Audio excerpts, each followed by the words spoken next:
ನಂಜಪ್ಪ ಅವರು ಒಂದು 20 ಜನರನ್ನ ರಿಜಿಸ್ಟರ್ ಮಾಡೋದು.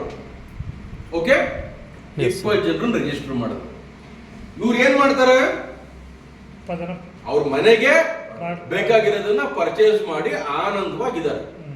ಓಕೆ, ಈಗ ನಂಜಪ್ಪ ಅವ್ರಿಗೆ ಒಂದು 20 ರಿಜಿಸ್ಟ್ರೇಷನ್ ಮಾಡಕ್ಕೆ ಎಷ್ಟು ದಿನ ಬೇಕಾಗ್ಬೋದು? ಪರಿಚಯ ಇರೋರೆಲ್ಲ ಸೇರಿಸಿ ಮಾತಾಡಿಸಿದಾಗ ಒಂದು ವಾರ. ಹೌದಾ? 30 ದಿನ ಕೊಡ್ತೀನಿ. ಓಕೆ, ನೀವು ಕೇಳಿದಕ್ಕಿಂತ ಡಬಲ್ ಕೊಟ್ಬಿಡೋಣ. ಓಕೆ, ಮಾಡ್ಬೋದಾ? ಓಕೆ, ನಿಮ್ ಯಾರು ಕರ್ಕೊಂಡ್ ಬಂದಿದ್ರು? ನೀವು ಕರ್ಕೊಂಡ್ ಬಂದಿರೋದಾ? ಅವರು ನಿಮ್ ಜೊತೆ ಹೆಲ್ಪ್ ಬಂದು ಎಕ್ಸ್ಪ್ಲೇನ್ ಮಾಡಕ್ ಬರ್ತಾರಪ್ಪ, ಆ ಸಪೋರ್ಟ್ ನೀವು ಕೊಡಿಸ್ತೀನಿ. ಮಾಡ್ಬೋದಾ ಅವಾಗ? ಸೂಪರ್. ಈಗ ಈ 20 ಜನ ಪ್ರಾಡಕ್ಟ್ ನ ಮನೇಲಿ ಯೂಸ್ ಮಾಡ್ತಾರೆ. ಈ 20 ಜನ ಪದಾರ್ಥಗಳನ್ನ ಮನೇಲಿ ಉಪಯೋಗಿಸ್ತಾರೆ. ಖುಷಿ ಆಗ್ಲೇಬೇಕು, ಯಾಕಂದ್ರೆ ಪ್ರಾಡಕ್ಟ್ ಹಂಗಿದೆ. ಓಕೆ, ಖುಷಿ ಆಗುತ್ತೆ. ಅವರು ಬಾಯಿ ಮುಚ್ಕೊಂಡು ಕೂತ್ಕೋತಾರೆ, 4-5 ಜನಕ್ಕೆ ಹೇಳ್ತಾರೆ. ಕೂತ್ಕೊಳಕ್ ಆಗಲ್ಲ ಸುಮ್ಮನೆ, ಕರೆಕ್ಟಾ? ಅಷ್ಟು ಚೆನ್ನಾಗಿದೆ ಪ್ರಾಡಕ್ಟ್, ಕುತ್ಕೊಂಡು ಹೇಳ್ತಾರೆ. ಅವ್ರಿಗೆ ಏನ್ ಹೇಳ್ಬೇಕು ಏನು ಅಂತ ಗೊತ್ತಿರಲ್ಲ. ನೀವಿಬ್ರು ಸೇರ್ಬಿಟ್ಟು ಅವ್ರಿಗೆ ಮಾರ್ಗದರ್ಶನ ಕೊಟ್ಟು ಅವ್ರ ಕಡೆನೂ ಜನಕ್ಕೆ ಎಕ್ಸ್ಪ್ಲೇನ್ ಮಾಡಕ್ಕೆ ಹೆಲ್ಪ್ ಮಾಡ್ತೀರಾ. ಈ 20 ಜನ 5 ಜನರನ್ನ ರಿಜಿಸ್ಟರ್ ಮಾಡಿದ್ರು. ನೋಡೋಣ, ನೀವು 20 ಮಾಡಿದ್ರಿ, ಅವ್ರು ಒಬ್ಬೊಬ್ಬರಿಗೆ ನಾನು ಎಷ್ಟು ಮಾಡಕ್ ಹೇಳಿದೆ? ಇವಾಗ 5 ಮಾಡಕ್ ಹೇಳಿದೆ. ಓಕೆನಾ? ಈ 20 ಜನ 5 ಮಾಡಕ್ಕೆ ಎಷ್ಟು ದಿನ ತಗೊಂಡ್ರೆ? ನೀವು 20 ಮಾಡಕ್ಕೆ 1 ತಿಂಗಳು ತಗೊಂಡ್ರಿ, 5 ಮಾಡಕ್ಕೆ ಒಂದು ವಾರ. ಅವ್ರಿಗೂ 1 ತಿಂಗಳು ಕೊಡ್ತೀನಿ. ನೀವು ಕೇಳಿದಷ್ಟು ಹಾಕ್ಬಿಟ್ಟು, ರೈಟ್? 5 ಜನ ಅಂದ್ರೆ ಟೀಮ್ ಸೈಜ್ ಎಷ್ಟಾಯ್ತು? 20 ಜನರನ್ನು 5 ಜನ ಕರ್ಕೊಂಡ್ಬಂದ್ರೆ 100 ಜನ ಪ್ಲಸ್ 20 ಜನ ಇದ್ದಾರೆ, 120 ಜನ. ಈ 120 ಜನ ಅವ್ರವ್ರ ಮನೆಗೆ ಪರ್ಚೇಸ್ ಮಾಡ್ತಾ ಇದ್ದಾರೆ. ಆಯ್ತಾ? ಅರ್ಧ ರೇಟ್ಗೆ ಅವ್ರಿಗೆ ಬೆನಿಫಿಟ್ ಹೋಗ್ತಾ ಇದೆ. ಅವ್ರಿಗೆ ಕೊಡ್ಸಿದ್ದೀರಾ. ನಿಮಗೆ ಅಪ್ರಾಕ್ಸಿಮೇಟ್ಲಿ ಕಮ್ಮಿ ಅಂತಂದ್ರೂ 12 ರಿಂದ 15 ಸಾವಿರ ಇನ್ಕಮ್.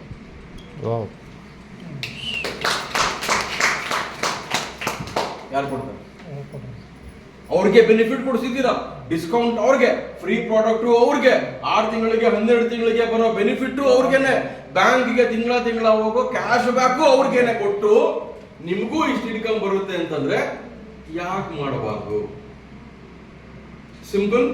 ಓಕೆ, ಈಗ ಈ 120 ಜನ ಯಾರಿದ್ದಾರೆ ಇವ್ರ ಹತ್ರನೂ ನೀವೆಲ್ರಿಗೂ ಮಾತಾಡಿಸಿ, ಅವರು ಟ್ರೈನಿಂಗ್ ಬಂದು ಅವ್ರಿಗೂ ಪರಿಚಯ ಇರೋ ತಕ್ಷಣ ಮಾತಾಡಿಸಿ, ಆಯ್ತಾ?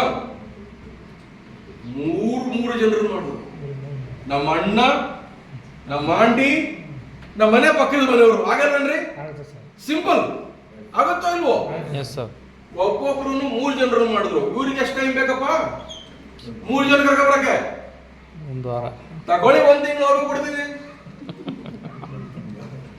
ತಗೊಳ್ಳಿ, 1 ತಿಂಗಳು ಅವ್ರಿಗೂ. 1 ವಾರ ಬೇಡ, 3 ದಿನ ಬೇಡ, 1 ತಿಂಗಳು ಕೊಡ್ತೀನಿ. ಮಾಡ್ಲಿ ಆರಾಮಾಗಿ. ಓಕೆನಾ? ಸೊ 120 ಜನ 3 ಜನ ಕರ್ಕೊಂಡ್ಬಂದ್ರೆ ಎಷ್ಟಾಯ್ತು? ಪ್ಲಸ್ 120 480 ಜನ ಆಯ್ತು. 480 ಜನನು ಅವ್ರಿಗೆ ಬೇಕಾಗಿರೋ ಪದಾರ್ಥ ಮನೆಗೆ ಪರ್ಚೇಸ್ ಮಾಡ್ಕೋತಿದ್ರೆ ತಿಂಗಳ. ಓಕೆ, ನಿಮ್ ಇನ್ಕಮ್ ಇಲ್ಲಿ 80,000ದಿಂದ 1,20,000 ತನಕ ಹೋಗುತ್ತೆ. ಎಷ್ಟನೇ ತಿಂಗಳು? ಹಿಂಗೆ ಬರ್ತಾದ್ರೆ 3ನೇ ತಿಂಗಳಿಗೆ. ಅರ್ಥ ಆಗ್ತಾ ಇದೆಯಾ? ಈ 400 ಜನ 400-500 ಜನ ಏನಿದ್ದಾರೆ, ಇವರು ಒಬ್ಬೊಬ್ಬರನ್ನ ಕಸ್ಟಮರ್ ಮಾಡಿದ್ರು ಕೂಡ ಒಬ್ಬರನ್ನ ನಿಮ್ ಇನ್ಕಮ್ 2 ಲಕ್ಷಕ್ಕಿಂತ ಜಾಸ್ತಿ ಹೋಗುತ್ತಪ್ಪ. ಮಿನಿಮಮ್ ಹೇಳ್ತಾ ಇರೋದು ನಾನು, ಇದು ಮಿನಿಮಮ್. 4 ತಿಂಗಳು ನಿಮ್ ಲೆಕ್ಕ ಪ್ರಕಾರ ಬೇಡ, 1 ವರ್ಷ ತಕೊಳ್ಳಿ ಬಿಡಿ. 22 ವರ್ಷ ಕಷ್ಟಪಡ್ರಿ, 30,000 ರೀಚ್ ಆಗಿಲ್ಲ ಇನ್ನು ನೀವು. ಇಲ್ಲೊಂದು 30 ತಿಂಗಳ ಟೈಮ್ ಕೊಡಿ, 3 ವರ್ಷನೇ ಹೋಗ್ಲಿ ಎತ್ತಲಾಗೆ. ಯಾರು ಬೇಡ ಅಂತಾರೆ? 3 ಲಕ್ಷ ಸಂಪಾದನೆ ಮಾಡ್ತೀರಾ ತಿಂಗಳಿಗೆ. ಆದ್ರೆ ಈ ಪರಿಸ್ಥಿತಿ ಏನಪ್ಪಾ ಅಂತಂದ್ರೆ, ಮನುಷ್ಯನ ಮನಸ್ಥಿತಿ, ಇಲ್ಲಿ ಅವನು 30 ವರ್ಷ ಬೇಕಾದ್ರೆ ತೇತಾನೆ, ಇಲ್ಲಿ 3 ದಿನಕ್ಕೆ ನನಗೇನು ಬಂದಿಲ್ಲ ಅಂತ ನೆನ್ಸ್ತಾರೆ.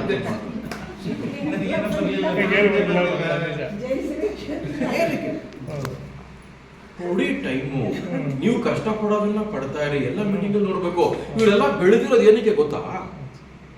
ಪ್ರತಿ ಮೀಟಿಂಗಲ್ಲೂ ನೋಡ್ತೀನಿ. ಹ್ಞೂ ಇವ್ರು ಬಂದಿದ್ದಾರೆ ಅಂತ ಅದಕ್ಕೆ ಕೇಳಲೇಬೇಕಾಗಿಲ್ಲ, ಇವರೆಲ್ಲ ಬಂದೇ ಇರ್ತಾರೆ ಅಂತ ಗೊತ್ತು ನನಗೆ. ಹೌದು ಸರ್.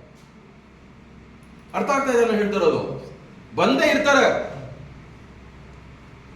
ಪ್ರತಿ ಮೀಟಿಂಗ್ ನೋಡ್ತೀನಿ ಮೇಡಮ್, ಅವ್ರಿಗೆ ಏನ್ ಕಷ್ಟ ಇದೆ, ಅವ್ರಿಗೆ ಏನ್ ಮಕ್ಕಳನ್ನ ಬಿಟ್ಟು ಬಂದಿದಾರೋ, ಯಜಮಾನ್ರು ಬೈತಾರೋ, ಐ ಡೋಂಟ್ ಕೇರ್, ನನಗೆ ಅದು ಬೇಕಾಗಿಲ್ಲ. ಯಾರು ಕಷ್ಟ ಇಲ್ಲ, ಎಲ್ರಿಗೂ ಅದಕ್ಕೆ ತಾನೇ ಪರಿಹಾರಕ್ಕೆ ಬಂದಿರೋದು. ಸೊ ಕಷ್ಟ ಪಕ್ಕಕ್ಕೆ ಇಡಬೇಕು, ಬರಬೇಕು, ಇನ್ವಾಲ್ವ್ ಆಗ್ಬೇಕು, ಎತ್ಕೋಬೇಕು ಬಿಸ್ನೆಸ್ ನ, ಅಷ್ಟೇ ನಂಗೆ ಗೊತ್ತಿರೋದು, ಏನೂ ಗೊತ್ತಿಲ್ಲ.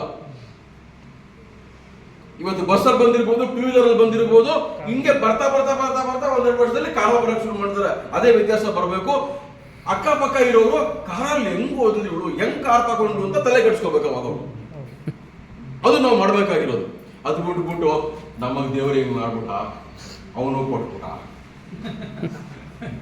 ನಮಗೆ ಕೊಡಲಿಲ್ಲ. ಇನ್ನು